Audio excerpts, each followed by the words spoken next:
भगवान शंकर का पावन चरित्र कहता है। देवादिदेव महादेव की पावन कथा कह रही है। सुयशा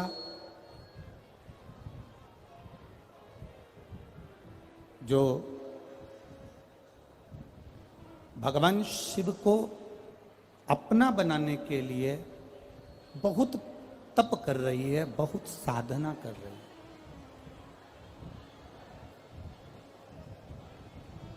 और इतनी तप साधना सुयशा ने करी है, इतनी तप साधना करी। इधर वाले से तो ठीक है। देवादिदेव महादेव स्वयं सुयशा के सामने प्रकट नहीं हुए।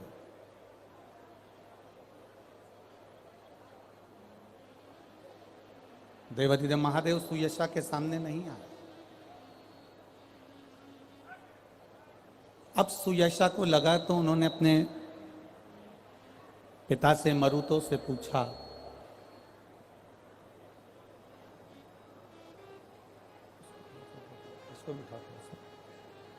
अपने पिता मरुतो से पूछा, मान लो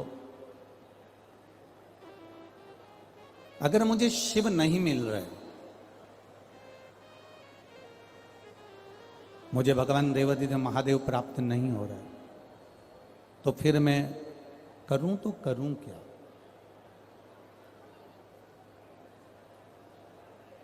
ऐसा क्या करा जाए जिससे मुझे शंकर भगवान की प्राप्ति हो जाए, मुझे उघड़दानी भगवान शिव प्राप्त हो।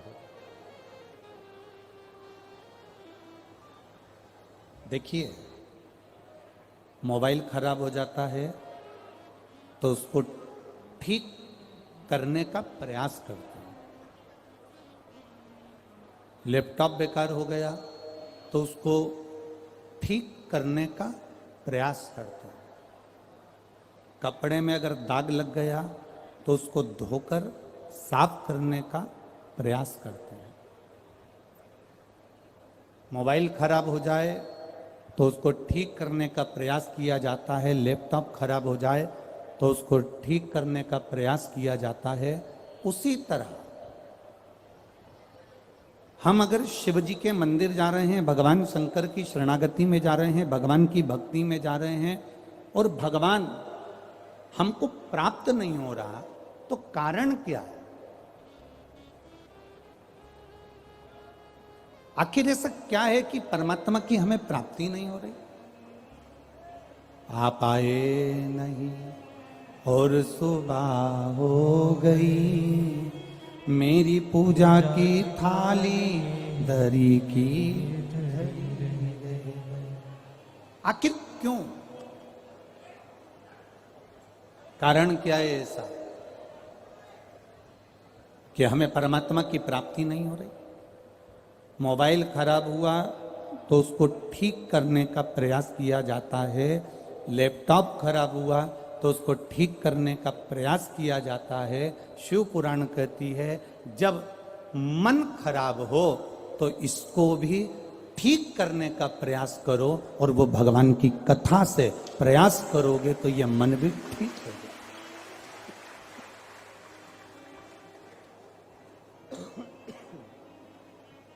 ये मन भी श्रेष्ठ हो जाएगा। थोड़ा डीले कम करो बाबा। हम अगर प्रयास करेंगे तो भगवत पद की प्राप्ति जरूर हो। सुयशा ने विचार करा कि मेरे को भगवान का दर्शन क्यों नहीं हो रहा, भोलेनाथ जी मुझे क्यों नहीं मिल रहा है, भगवान देवादिदेव मुझे प्राप्त क्यों नहीं हो रहा है। ये सुयशा के मन में भाव प्रकट हुआ कि ये मुझे भगवान भोलेनाथ जी प्राप्त क्यों नहीं हो रहा है, मुझे भगवान शंकर क्यों नहीं मिल रहा। अपने पिता के पास सुयशा चली गई।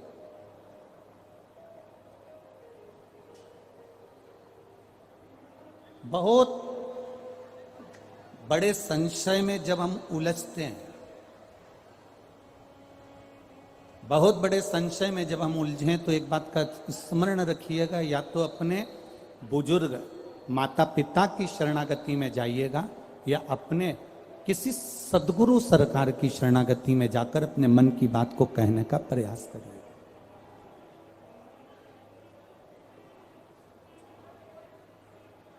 और जब हम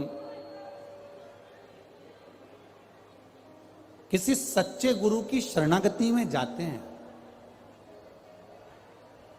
किसी सदगुरु की शरणागति में हम जब जाते हैं, तो अपने जीवन का ना जाने कितना कितना अश्वमेध यज्ञ हमने अपनी जिंदगी के कर लिए होते हैं, जिसके फलस्वरूप हमें किसी सच्चे गुरु की शरणागति प्राप्त होती है। आज हमारे बीच में ददरहुआ सरकार विराजमान हैं, पूज्य अवधूत धूमेश्वर। ध्यान देना, एक बार का पशुपति व्रत करा, एक बार का संकट सोमवार का 16 सोमवार का व्रत करा, एक बार का आपने श्रावण महीने के सोमवार का व्रत करा, एक बार का आपने पशुपति व्रत करा, सावन का व्रत करा, प्रदोष का व्रत करा, या 16 सोमवार का व्रत करा, संकट सोमवार का व्रत करा, या आपने शिवरात्रि का व्रत करा, और उसके करने के बाद भी यदि आपका कोई कार्य नहीं हुआ, मान लो आपने इतना मेहनत कर कर व्रत करा, पशुपति व्रत करने के लिए कितनी मेहनत करना पड़ती है। सुबह से उठो, मंदिर जाओ, मंदिर जाके पूजन करके वापस आओ, थाली को संभाल के रखो, फिर उस थाली में वापस शाम को जाते समय प्रसाद लेकर 6 दिए रखकर फिर बाबा के धाम फिर वापस पहुंचो। कितनी मेहनत करना पड़ती है। अब आपने पशुपति व्रत कर लिया, और उसके बाद भी यदि आपका कार्य नहीं हुआ, आपका कर्म पूरा नहीं हुआ, तो शिव महापुराण की कथा कहती है, सुयशा ने 1000 वर्ष तक तप किया था। सुयशा ने, उसके बाद भी देवादिदेव महादेव सामने प्रकट नहीं हुए।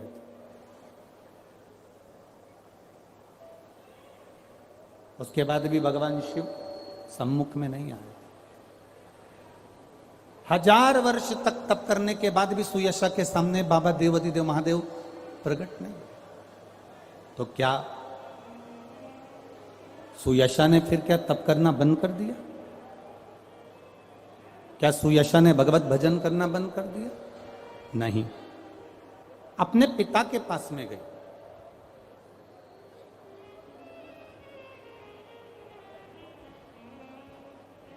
मां के बराबर कोई करुणा करने वाला नहीं होता, पिता के बराबर कोई मार्ग बताने वाला नहीं होता, और सदगुरु के बराबर कोई भाव सागर पार लगाने वाला नहीं होता। शास्त्र का है।